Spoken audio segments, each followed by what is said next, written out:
Hi. Guntur కారం trailer release అయింది కదా, సో ఎలా అనిపిస్తుంది? చాలా బాగుంది. ఎక్స్పెక్టేషన్స్ ఎలా ఉంది? హైలో ఉన్నాయి. ఇప్పుడు మనకి మహేష్ బాబు గారు అండ్ శ్రీలీల గారి కాంబినేషన్ లో రాబోతుంది కదా, సో ఎలా ఉండబోతుంది అనుకోవచ్చు? అదే చెప్తున్నా కదా, చాలా బాగుంది. మహేష్ రీసెంట్ గా చూసుకుంటే శ్రీలీల గారు ఇప్పుడు తెలుగులో టాప్ హీరోని ఆమె అని చెప్పొచ్చు. మహేష్ బాబు గారు ఇంతకు ముందు గడి శ్రీమంతుడు కానీ, భరత్ అనే నేను కానీ చాలా సినిమాలు కూడా చాలా బాగా హిట్ అయినాయి. ఈ సినిమా కూడా దాంతో పాటుగా హిట్ అవుతుంది. త్రివిక్రమ్ గారి డైరెక్షన్ రొటీన్ రొట్టా అని అంటున్నారు కదా. అంటారు. రొటీన్ రొట్ట ఎవరు అంటారు? ఈ ట్రోలర్స్. త్రివిక్రమ్ గారి డైరెక్షన్, ఆయనకు పేరే ఉంది, మాటల మాంత్రికుడు అనే పేరే ఆయనకు ఉంది. తమన్ గారి మ్యూజిక్, ఇంతకు ముందు మహేష్ బాబు గారికి చాలా సినిమాలు అందించిండు ఆయన.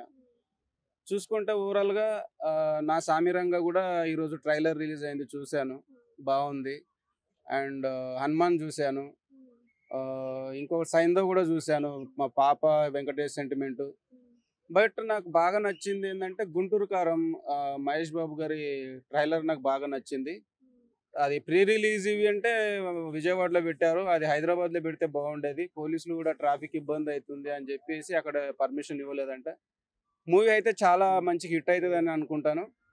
సంక్రాంతికి ఈ 4 మూవీస్ మంచిగా ఆడాలని, నాకు కొంచెం మహేష్ బాబు గారు అంటే ఇష్టం కాబట్టి కొంచెం మహేష్ బాబు గారి సినిమా మంచి బ్లాక్ బస్టర్ కావాలని నేను కోరుకుంటాను.